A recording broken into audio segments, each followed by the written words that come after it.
Yaşamaq ancaq zövq deyil, məmnunluq deyil. Yaşamaq həm istirabdır, həm sevinç. Hansı ömür var? Başdan başa rahat və dinç.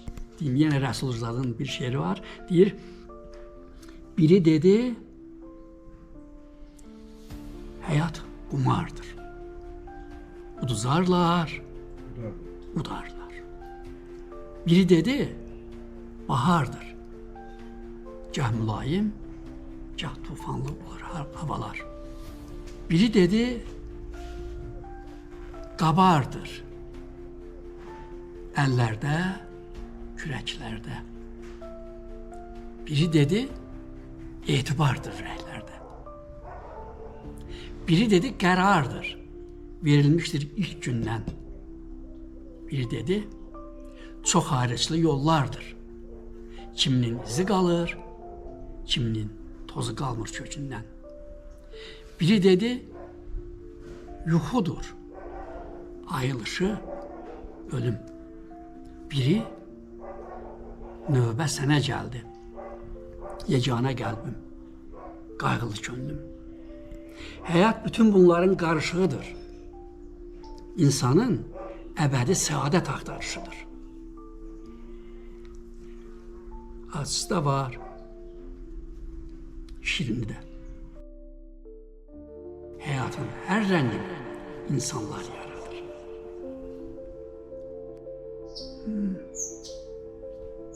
Bu da qız Bəxtiyar Babzadənin adı yadımda Ofeliya deyəsən. Sonda oturan siz? Hə, sonda oturan mənəm.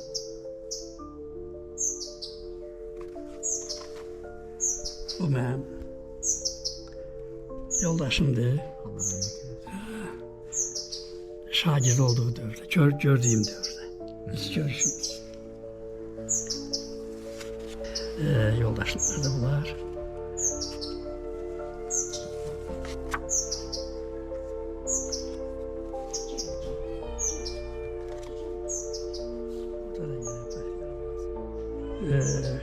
Mənim o vaxt praktikant idim də, təcrübəçi dərsdiyim şagirdlərdəndir. Bu məktəbin direktorudur. Bu da məktəbin müəllimidir, bu da mənəm. Burada var. Bax, bu divar qəzetinin tərtibatını rəhmət olsun, İmam Əli vardı dəlləklərin. Etibar müəllim tanıyırsınız da, Etibar müəllim. Dəlləklərin, Nur müəllim oğlu. Ondan bir yerdə o etibarla bir yerdə oxuyurdu İmam Əli dəlləklərin. Bax, bu tərtibatı, yox, mən bu Bəxtiyar Babzadədir. Bu da mən dərsliyim, o praktika olan görüşlə bağlıdır. Şəkil, divar qəzeti hazır. Orada sonda dayanan sizsiniz. Bu da yenə müəllim yoldaşlardır. Liseydə işləyəndə. Burada da mən hardasa varım. Budur. Bu Dəmirzadədir, rəhmət olsun. Bu Afət Qurbanovdur, Feyzullah Qasımzadədir. Bu Məmməd Hüseyin Təhmasibdir. Bu Məmməd Səlim Tahirli, odur. Mirzə Ələkbər Sabirin oğlu. Sabirin oğlu. Bu Mürsəl Həkimov Qazaxdır. O Qəzənfər Kazımovdur. O bayaq Gülseyin dedim axı. Gülseyinin qohumudur. Sonra burada bax, çox böyük alimi idi, amma elmi dərəcəsi yox idi. Savadlı idi. Savadlı idi çox. Sonra burada da budur. Qrupumuz. Bizim qrup.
Sona qədər izləyin, peşman olmayacaqsınız. İnsan var, onunla 5 dəqiqə danışmaq belə çətindir. İnsan da var, söhbətindən doymursan. Bu video belə insanlardan biri. Məhərrəm müəllimlə unudulmaz bir söhbətdir. O, bizə kəndimizin dəyərli insanlarından, tanınmış müəllimlərdən, keçmişin maraqlı hadisələrindən danışır. Həm gülümsədici, həm düşündürücü xatirələr, həm də nadir fotolar bu söhbətdə yer alır. Əgər sən də dəyərli insanları dinləməyi, keçmişi yaşamağı və ruhunu qidalandıran söhbətləri sevirsənsə, bu video sənin üçündür. 8-ci ildə, dekabr ayının 16-sında doğulmuşam.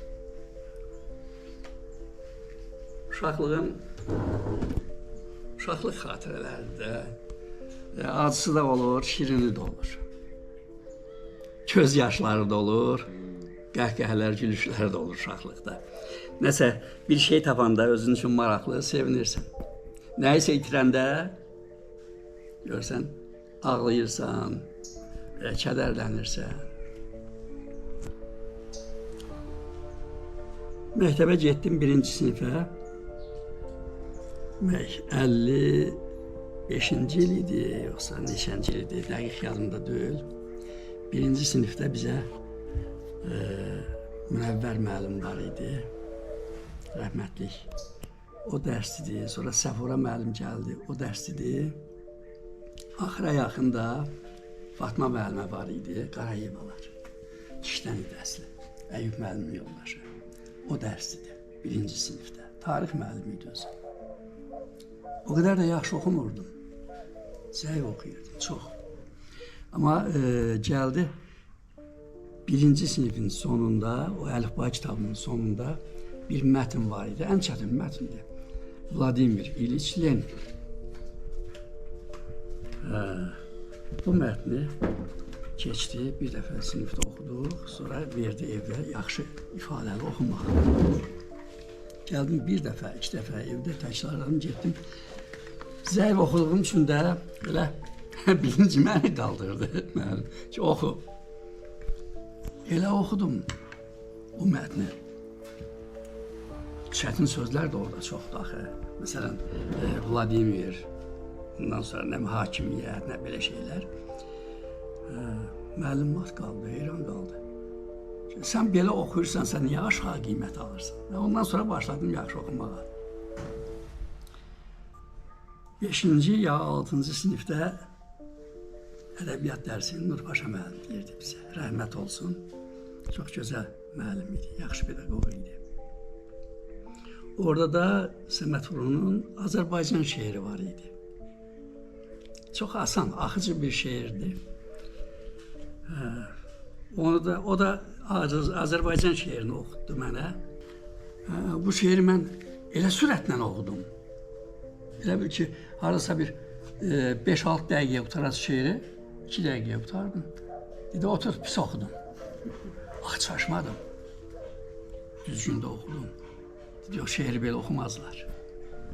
Ondan sonra yavaş şeir oxumağı öyrəndim. Ədəbiyyata marağım artdı.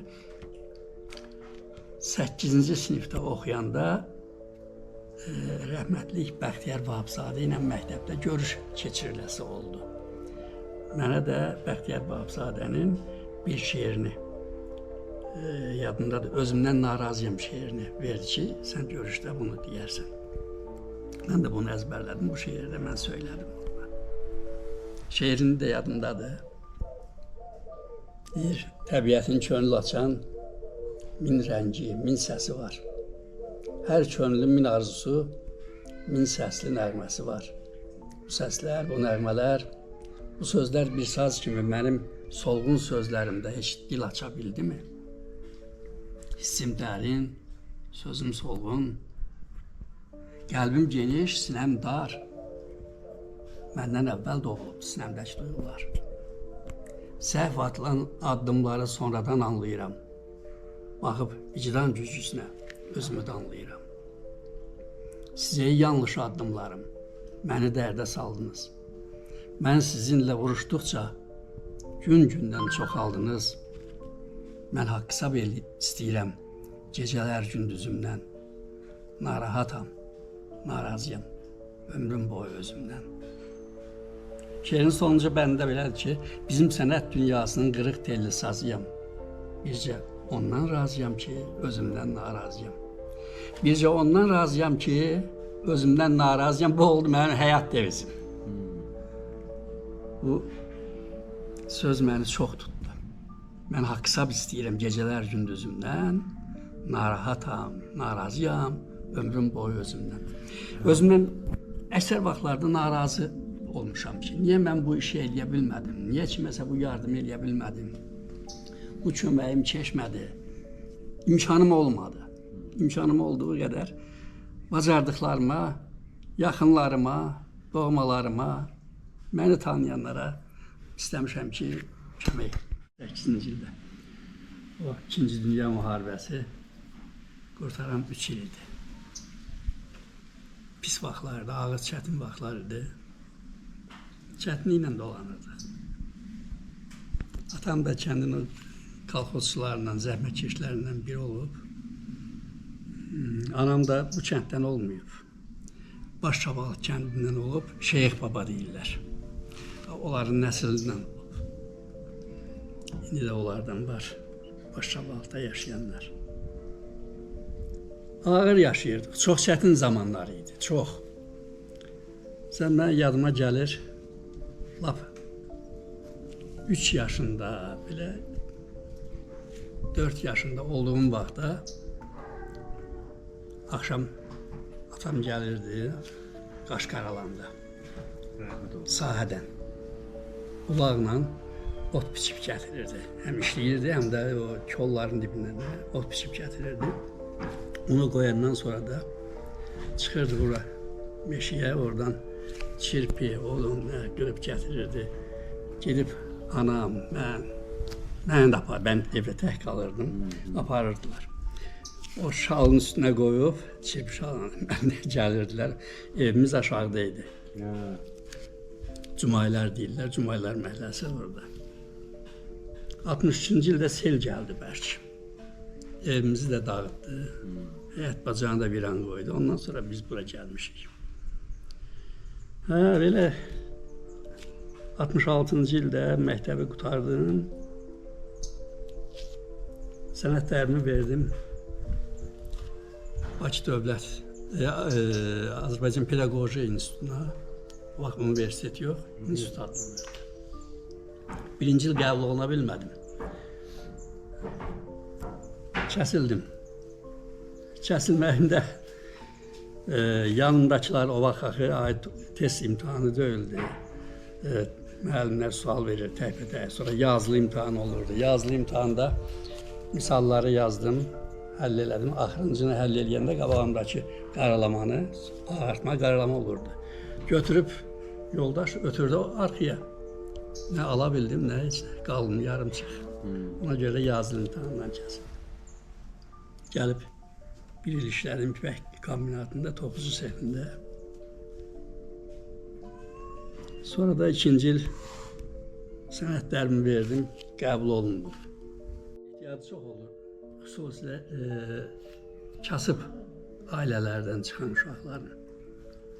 Kimsə varlı ailələrdən, həm katibin uşağı, rəisin uşağı, prokurorun uşağı, nə bilim, kolxoz sədrinin, ambarların və s. ən kiçiklərdə bunlar müəyyən qədər təmin olunurlar. Amma ki, bizim kimi kasıb kəndli balaları çətindən. Ayda 50 manat atam göndərirdi. 28 manat, sonra 32 manat əlaçı olanda, 35 manat belə təqaüddə özüm alırdım. Tələbəliyin acısı da var, şirini də. Nə vaxt ki, imtahanlardan yaxşı keçirsən, qiymət alırsan, sənin üçün rahat olur.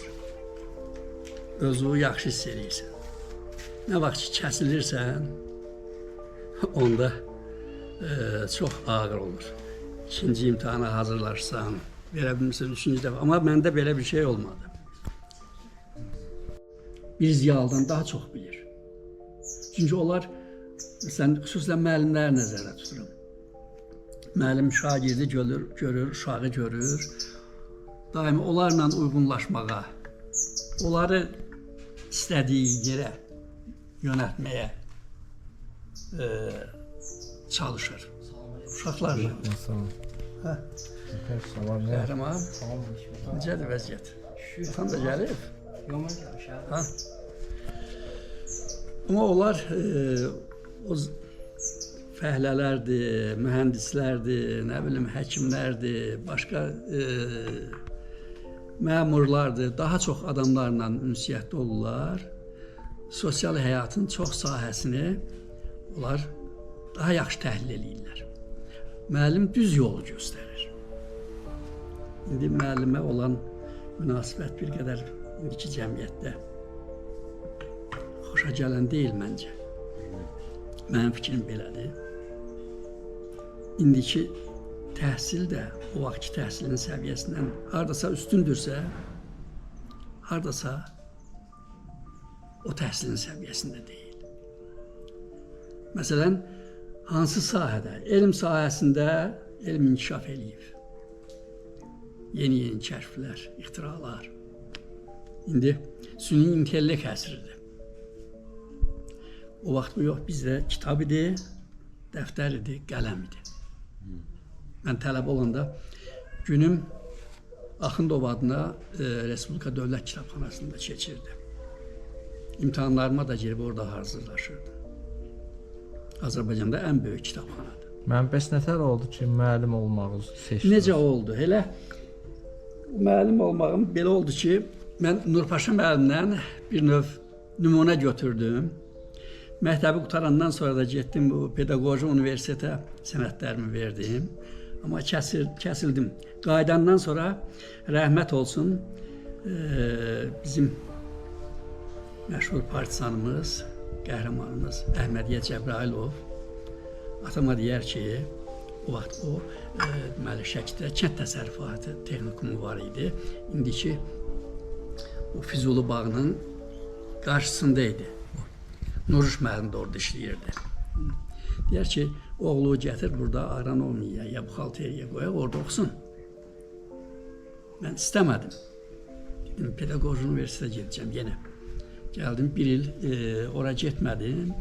İpək kombinatında, toxucu sexində fəhli işlədim, toxucu işlədim. İkinci il gedib qəbul olundum. Belə olub seçdim. Deməli, kimlərlənsə ünsiyyətdə olursan, görürsən onların həyat tərzini, onların cəmiyyətdəki mövqeyini, onlara olunan hörməti görürsən, istəyirsən sən də onlara bənzəyəsən, onların yolu ilə gedəsən. Birinci kursa getdim, birinci kurs təzə dərs başlayıb. Pedaqoji universitetdə böyük auditoriyadır, 150 nəfərik. 5 o vaxt qrup deyirdilər, onların birləşməsinə də qrupların patok deyirdilər. Mühazirədən çıxdıq, ikinci gəldim, Aydın Hacıyev var idi, bizdə dosent idi, özü Ağdamdan idi. 30 nəfərik, bir soruşur, tanışlıqdır. Müəllim öz tələbələri ilə tanış olur. Soruşur, sən hardansan, atan nə işini işləyir, belə sorğu aparır. Bir-bir də onlar danışdıqca deyirdi, sən filan rayondansan, sən filan bölgədənsən. Qaldırdı, mənə də soruşdu, danışdırdı, müəyyən suallar verdi. Dedi, bəs sən hardasan, hardansan? Dedim, müəllim, başını, axı siz onların hamısının hansı bölgədən olduğunu dediniz, mənimkin də deyin də. Dedi, yox, müəyyənləşdirə bilmədim. Sən ləhcə ilə danışmırsan. İndi düzdür, Şəkidəyəm çoxdandır. Daha təhsildən də ayrılmışam. Ayrılsam da kitablardan, oxumaqdan ayrılmamışam.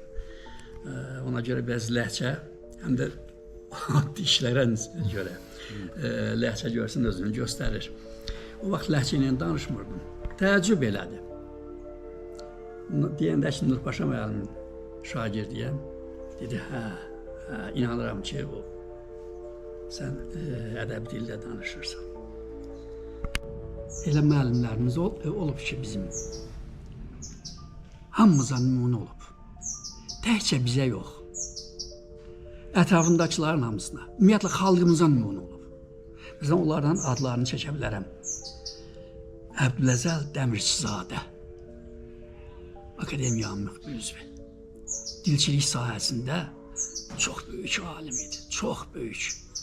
İndi də onun tədqiqatlarından araşdırıcılar istifadə edirlər. Elmiş yazırlar, mənbə kimi onun tədqiqatlarına. Sən Dədə Qorqudun dili haqqında, Azərbaycan dilinin fonetikası haqqında, orfoqrafiya, orfoepiya haqqında çox dəyərli fikirləri, elm əsərləri var. Vardı o mənim müəllimlərimdən İsmail Şıxlı, böyük yazıcıydı. Onun Dəli Kür romanı Azərbaycan romanları içərisində ən görkəmli romanlardan, ən çox oxunan romanlardan biri haqqında film də çəkilib. Dəli Kür filmi. Onlarda nəyi mən yüksək qiymətləndirirdim? Birinci növbədə insana, qarşısındakına dəyər verməyi və təmkini. Təmkin. Dəmirçizadə Əbdüləzəl müəllim koridordan keçəndə tələbələrin hamısı divar tərəfə çəkilib ona yol verirdi. Dayanırdılar ayaq üstə. O da başını belə əyə-əyə, elə bil ki, hörmət əlaməti, şagird tələbiyə hörmət əlaməti kimi. Başını əyə-əyə gedib kafeteriya girərdi. Mənim müəllimlərimdən olub Məmməd Hüseyin Təhmasib, folklorşünas, böyük alim idi Təhmasib. Sonra Feyzullah Qasımzadə, Azər Hüseynov, Afat Qurbanov, Azərbaycan filologiya elminin ən görkəmli karifeylərindən, nümayəndələrindən biridir. Bax, belə adamlar bizə universitet dərs deyib. Bizim universitet, institut müəllimlərimiz olub. Kənddə də mənim üçün nümunə bir Nurpaşa müəllim idi, ən çox. Bir də Əskər müəllim idi. Yusufov Əskər. Çingizin, Ramizin. Bəli. Əskər müəllim elə bil ki, o stulda oturmurdu. Şalvarının qırışı pozulmaz, ütüsü pozulmazdı. Həmişə şax giyinərdi. Özü də ağayana, nurani bir adam idi. Nurpaşa müəllim özü də vardı. Səidə xanım, Səidə müəllimə, bizim riyaziyyat müəllimimiz idi. Kamil müəllim dərs deyib bizə, Allah verdi müəllim dərs deyib, rəhmət olsun. Amma Səidə xanım ayrı cür, elə bil şagirdlər üçün həm müəllim idi, həm də ana idi. Ana qayğısı göstərirdi bizə. Belə insanlar idi. 71-də mən başlamışam müəllimlik fəaliyyətinə, sentyabrda. Əsgərlikdən gələndən sonra da yanvar ayında şaxtalı bir gün idi. Yanvarın, qışın sazağı, maşınlar da qalxmırdı bura. Onda da bizim toyumuz oldu. Yaxşı günlərimiz də olub, ağır günlərimiz də olub. Amma 4 evladım var, bir oğlum, 3 qızım. Nəvələrim var. 3 nəvəm oğlumdandır. 2 qız, bir oğlan. Bayaq gələn uşaq Qəhrəmandadır. Atamın atasının adını qoyub, özləri ad qoyublar. 2 nəvəm də yenə Cavidin uşaqları, oğlumun uşaqları. Onlar universitet tələbələridir. Biri bu il qutardı, kiçiyi universiteti. İngilis dili tərcümə üzrə. Biri də Tibb Universitetində 5-ci kursda oxuyur, əlaçıdır. Gələn il, növbəti ildə qutarasıdır. İndi bu iyul ayının 30-unda inşallah gedəsi də Almaniyaya bir aylıq təcrübəyə. Universitet özü göndərir.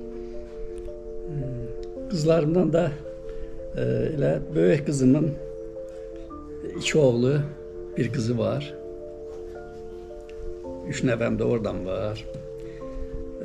Sonra ortancıl qızımın Yenə bir oğlu, 2 qızı var. 3 nəvəm də oradan var.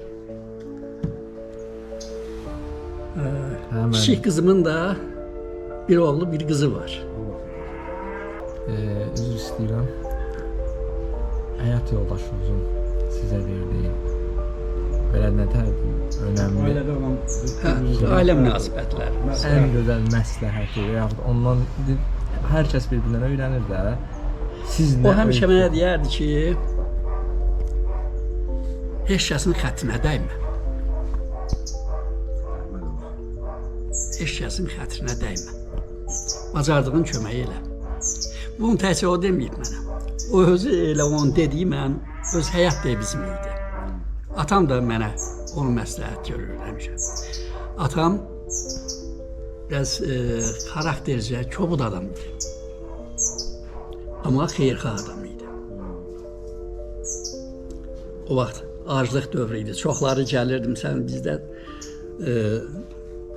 taxıldı, nədir, çörəkdir, olurdu. Çünki sümbülə gedirik yayda, biçim vaxtı gedib sümbül yığardıq, çəltik biçili vaxtı payızda, payızın sonlarında gedib çəltik sümbül olurdu bizdə. Gəlirdilər, çörəyimiz yoxsa bizə buğda verirlər, belə şeylərdə çox xeyirxah idi. Düzgün məsləhət də verirdi, amma söyüşkən idi çox, rəhmət olsun.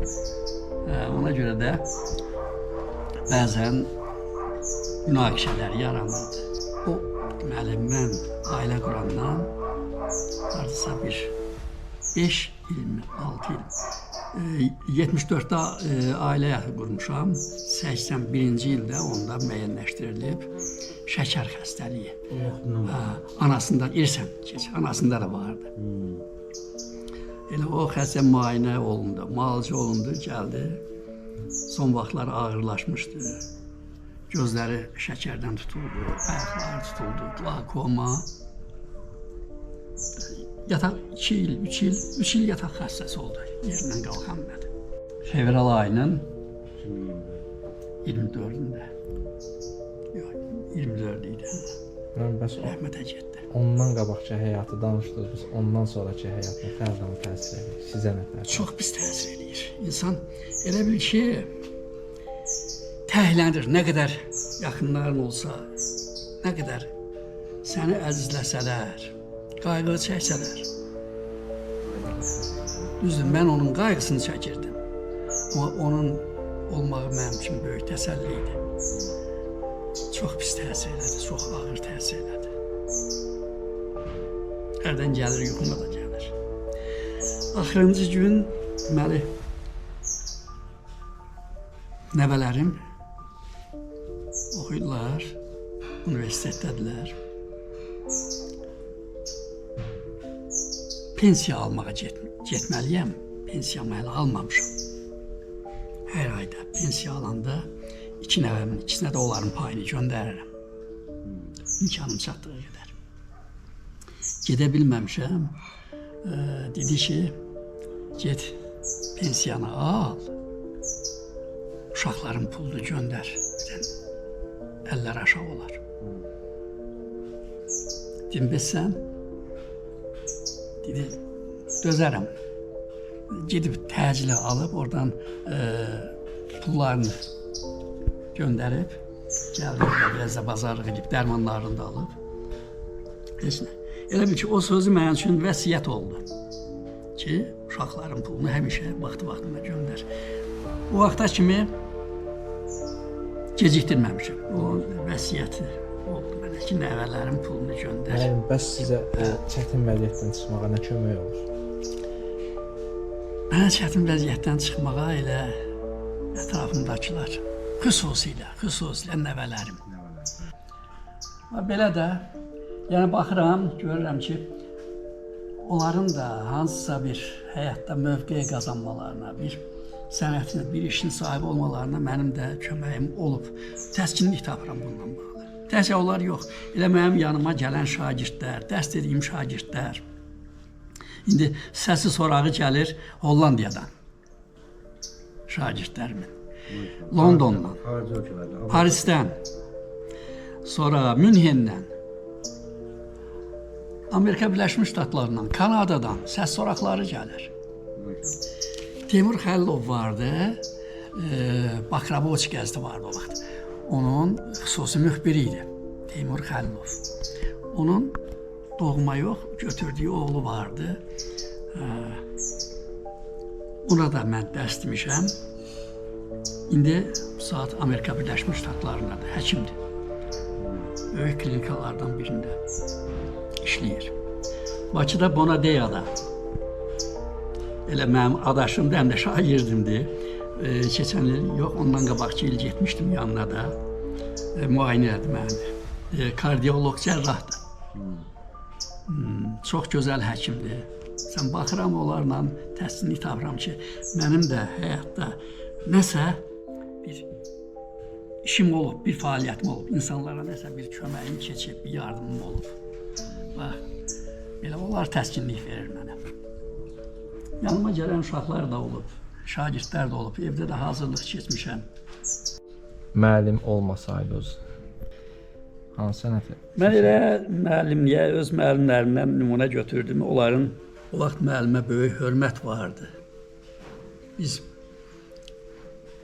müəllimləri görəndə yolun bir tərəfinə çəkilib dayanardıq. Ona hörmət mənasında. Həm də düzdür, müəllimin maaşı o qədər yüksək deyildi. Amma müəllimin geyimi, müəllimin davranışı, rəhmətlik Bəlyar müəllim vardı, Məmmədov Bəlyar. Sonra o birisi Bəlyar müəllim vardı, onun familiyası yadımdan Salamov Bəlyar, Salamov Bəlyar. Əshabəli müəllim vardı, Musa müəllim vardı, bizdə qonşu idi Musa müəllim də, o aşağıda indi Rahim müəllim, Şahin müəllim.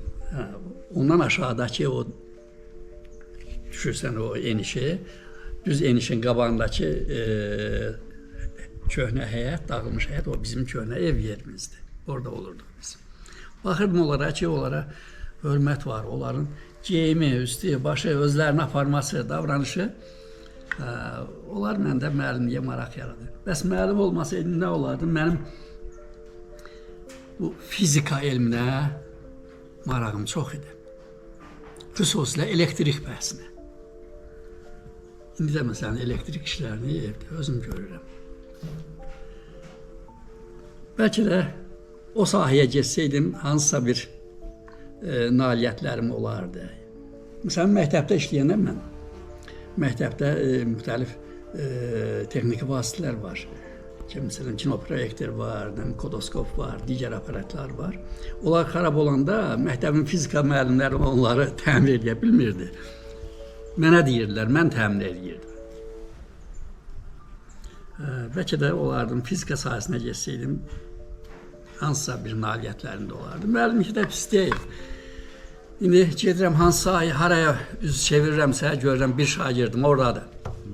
Xəstəxanaya gedirəm, müayinəyə görürəm, biri yox, 5-i, 6-sı oradadılar. Yəni, bunlar özü uğurdur da. Uğurdur, əlbəttə ki, gedirəm, məsələn, çağırırlar polis şöbəsinə, görürəm orada hansısa bir müstəntiq, hansısa bir rəis, hansısa bir serjant, mənim şagirdim olub. Prokuraturaya çağırırlar, oraya gedirəm, görürəm orada da yenə həmçinin. Gedirsən, tutaq ki, məhkəməyə, görürsən, orada da var. Məsələn, Tofiq doktor var, endokrinoloq, onun oğlu Zülfüqar, məsələn, o da mənim şagirdim olub, o da orada işləyir. Belə də hansı sahəyə üstü tanışlar olur. Başqa rayonlara gedirəm, görürsən, orada da tanışlar çıxır. O vaxtki tələbələrlə indiki tələbələr arasında mənim fərq. Fərq varmı? Hə? Var fərq. O vaxtki insanlarla indiki insanlar arasında da fərq var. Dünənki ilə bugünkü arasında da fərq var. Siz yəqin ki, şəkillərdə, hardasa keçmiş kişilərin də şəkillərini görmüsünüz, indikiləri də görürsünüz. Onlar 50 yaşında, 60 yaşında elə bil ki, 80-90 yaşlı qocalar idi. Amma indikilər, baxırsan, geyimlərinə görə, bədən quruluşlarına görə fərqlənirlər, davranışına görə də fərqlənirlər. İndi 80 yaşındakı o vaxtın 50 yaşındakının təsirini bağışlayır. Çünki o dövrdə görmüşəm, indikini də görürəm, müqayisə edirəm. O vaxt ağır zəhmətlə işləyirdilər. Sən çəltik əkirdilər, suyun içərisində işləyirdilər. Çəltik biçini ağır oraqla biçirdilər onu. Taxılı da, buğdanı da bəzən oraqla biçilən vaxtları olub. Ağır zəhmətlə işləyirlər. Amma indi çox işi, çox ağır işi, ağır zəhməti texnika həll eləyir. Kəl qoşub yer şumluyurdular. Kəl bəzən batırdı. O kəli onun idarə eləyən çəkib çıxartmalı olurdu o palçığın içərisində. İndi texnikadır. Tələbələr də belədir. İndiki tələbələr, indiki bu kompüterlə, informasiya texnologiyaları ilə, çox şeyi sosial şəbəkələrlə, süni intellektlə həll eləyirlər. Otururlar evlərində, qabaqlarında bir stəkan çay ya hansısa bir meyvə, nə? İşlərini həll eləyir. Amma biz nə edirdik o vaxt? Bizim günümüz, güzaranımız kitabxanalarda keçirdi. Əlbəttə, bütün tələbələr demirəm, oxuyan tələbələr vardı. Məsələn, bizdə birini deyim, Qax rayonundan, İlsus kəndindən birinci kursda bizim bir Nazlı adlı tələbə yoldaşımız vardı. Onun qohumu bizdə institutda folklorla bağlı elmlərin namizədi, dosent idi. Birinci kursu oxudu. Kəsildi yanvar semestrində, birinci semestrdə. İndi imtahanları verməlidir, borçlarını ödəməlidir, imtahan borçlarını. Gəldi birinci kursun yay semestri gəldi, yenə də imtahanlarını verə bilmədi. Baxmayaraq ki, qohumu orada işləyir, dosentdir, onu xaric elədilər universitetdən. Belələr də vardı. İmtahan ərəfəsində görsən, bəziləri vəlvəliyə düşürdü ki, necə alacaq qiyməti? Başlayırlar müxtəlif yollar axtarmağa. Amma mən bir şeyi gördüm ki, Azərbaycan Pedaqoji İnstitutunda biliyə qiymət verilirdi. Biliyə, həqiqi biliyə qiymət verilirdi. Tələbiyə onun zəhmətinə, hörmətlə yanaşırdılar. Bizim günümüz, güzaranımız keçirdi Axundov kitabxanasında. Nizami kitabxanasında, Sabir adına kitabxanada. Oradan ədəbiyyatla kitablar axtarırdıq. Otururduq, Axundov kitabxanasında evə kitab verməzdilər. Orada qiraət salonunda otururduq. Bəzən gecə saat 9-a qədər, axşam saat 9-a qədər oturub orada işləyirdik. Kitabxana bağlananda bəzən də kitabın üzərində mürgülüyürdük. Kitabxana orada işləyən hansısa bir işçi gəlib bizi tərpədirdi ki, durun, kitabxana bağlanır. Durub gəlirdi evə. Biz belə oxumuşuq. O tələbələrin içində şəhid olanlar da oldu. Bu 44 günlük müharibədə nələr keçirdiniz? O 44 günlərdə həm qürur hissi keçirdik, həm də çox böyük həyəcan, stres keçirdik bu 44 günlükdə. Bu 44 günlüyündə nə deyim? Bizim dövlətimizin başçısı Ali Başkomandan, onun böyük xidmətləri oldu. Amma xalqın oyanmasında,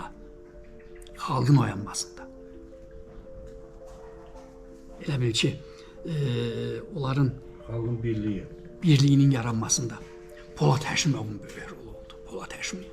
Onun şəhid olması elə bir xalqı silkələdi.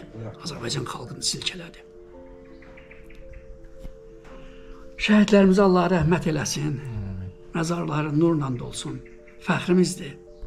Həm də böyük itkimizdir. Onlar qalsaydılar, yaşasaydılar, xalqımız üçün daha nələr eləyərdilər. Hansı fədakarlıqlar eləyərdilər. Bəli. Hansısa bir ailə başçısıydı, onların övladları vardı, dünyaya gəlmişdi, onların tərbiyəsi ilə məşğul olurdu, öz ixtisasları üzrə işləyərdi, hansısa xalqımıza xidmət göstərərdi. Böyük itkidir o şəhidlərimiz, minlərlə şəhid. Bizim də şəhidlərimiz kəndimizdən onlara rəhmət olsun. Hüseyn Asif Hüseyn də, Məhəmməd. bəli. İndiki gənclərə də, bizdən sonra gələnlərə də, biz yaşlı olanlara da, yəni ağsaqqallara da bir elə bir ki, vəsiyyət kimi deyirəm ki, tövsiyə kimi deyirəm. İnsanı iki şey xoşbəxt eləyər. Onlardan biri xasiyyətdir, ikincisi vərdişlərdir. Xoş xasiyyət olsan, sözü bütöv olsan, xeyirxah olsan, mülayim olsan, başqalarının sənə münasibətini dəyişəcək. Kiminlənsə bir ünsiyyətdəsən, sifətində, o deyirlər, sifətindən zəhrimar yağır. Sifətindən zəhrimar yağmasın. Üzündə bir təbəssüm olsun. Qarşıdakı sənə qarşı hansısa mənfi duyğular yaşayırsa, sənə qarşı o hisslidirsə də, sənin üzündəki təbəssüm onu yumşaldacaq. Sənə qarşı münasibətini dəyişəcək. Sözü bütöv ol. Əli düz ol. Düz ol. Halal zəhmətinlə yaşa. Başqalarının varına, dövlətinə göz dikmə. Kiminsə haqqına girmə. Bir də ki, dedim, pis vərdişlər. Pis vərdiş insan ömrünü qısaldır. İnsan ömrünü baltalayır. Pis vərdişlər nədir? Məsələn, indi baş alıb gedir, narkomaniya. Qurşanırsan ona. Bu, sənin səhhətinə də, sənin ətrafındakılara da, onların ömrünə də böyük zərbə vurur, balta çalır. Sigaret sənin səhhətini zəhərləyir. Narkotik işçilər, alkoqollu işçilər, içkilər, bax, bunlar pisdir. Pis vərdişlər.